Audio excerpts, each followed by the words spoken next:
नमस्कार दोस्तों, आज मैं आपके लिए लेकर आया हूँ एक नई कहानी। चलिए शुरू करते हैं। अकबर बीरबल की कहानियाँ। अकबर का साला। अकबर का साला हमेशा से ही बीरबल की जगह लेना चाहता था। अकबर जानते थे कि बीरबल की जगह ले सके ऐसा बुद्धिमान इस संसार में कोई नहीं है। फिर भी चोरों के भाई को वह सीधी ना नहीं बोल सकते थे। ऐसा करके वह अपनी लाडली बेगम की बेरुखी मोल नहीं लेना चाहते थे, इसलिए उन्होंने अपने साले साहब को एक कोयले से भरी बोरी दे दी और कहा कि जाओ और इसे हमारे राज्य के सबसे मक्कार और लालची सेठ दमड़ी लाल को बेचकर दिखाओ। अगर तुम यह काम कर गए तो तुम्हें बीरबल की जगह वजीर बना दूंगा।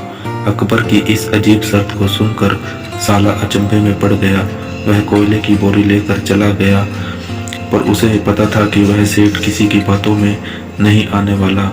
ऊपर से वह उल्टा उसे ही चूना लगा देगा। हुआ भी यही। सेठ दमड़ी लाल ने कोयले की बोरी के बदले एक ढेला भी देने से इनकार कर दिया।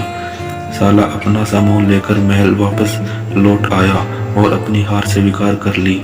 तब अकबर ने वही काम बीरबल को कहा। बीरबल कुछ सोचे और फिर बोले कि सेठ दमड़ी लाल जैसे मक्कार और लालची सेठ को यह कोयले की बोरी क्या मैं सिर्फ कोयले का एक टुकड़ा ही 10,000 रुपये में बेच आऊंगा। यह बोलकर वह तुरंत वहां से रवाना हो गए।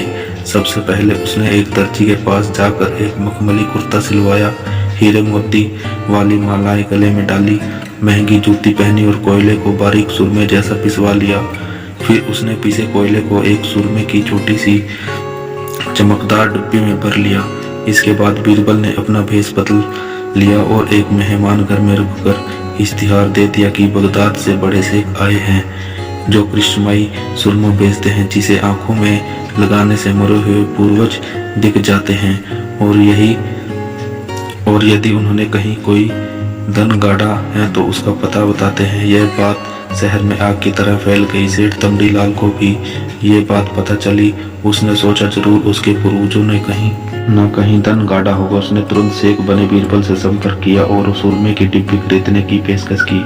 शेख ने डिब्बी के 20,000 रुपये मांगे और मोल भाव करते करते 10,000 में बात तय हुई। पर सेठ भी होशियार था। उसने कहा, मैं अभी तुरंत ये सुरमा लगाऊंगा और अगर मुझे मेरे पूर्वज नहीं दिखे तो मैं पैसे वापस ले लूंगा। बीरबल बोला, बिल्कुल आप ऐसा कर सकते हैं। चलिए शहर के चौराहे पर चलिए और वहाँ इसे जांच लीजिए। सुरमे का चमत्कार देखने के लिए भीड़ इकट्ठा हो गई। तब बीरबल ने ऊंची आवाज में कहा, ये सेठ अभी ये चमत्कारी सुरमा लगाएंगे और अगर ये उन्हीं की औलाद हैं जिन्हें ये अपना माँ बाप समझते हैं तो इन्हें इनके पूर्वज दिखाई देंगे और गड़े धन के बारे में बताएंगे। लेकिन अगर आपके माँ बाप में से किसी ने भी बेईमानी की होगी और आप उनकी असल औलाद नहीं होंगे तो आपको कुछ भी नहीं दिखेगा। और ऐसा कहते ही बीरबल ने सेठ की आंखों में सुरमा लगा दिया। फिर क्या था, सिर खुजाते हुए सेठ ने आंखें खोली। अब दिखना तो कुछ था नहीं, पर सेठ करे भी तो क्या करे। अपनी इज्जत बचाने के लिए सेठ ने 10,000 बीरबल के हाथ थमा दिए और मुंह फुलाते हुए आगे बढ़ गए। बीरबल फौरन अकबर के पास पहुंचे और रुपए थमाते हुए सारी कहानी सुना दी। अकबर का साला बिना कुछ कहे अपने घर लौट गया और अकबर बीरबल एक दूसरे को देखकर मंद मंद मुस्कुराने लगे। इस किस्से के बाद फिर कभी अकबर के साले ने बीरबल का स्थान नहीं। ये किस्सा आपको कैसा लगा कमेंट करें, लाइक करें और चैनल को सब्सक्राइब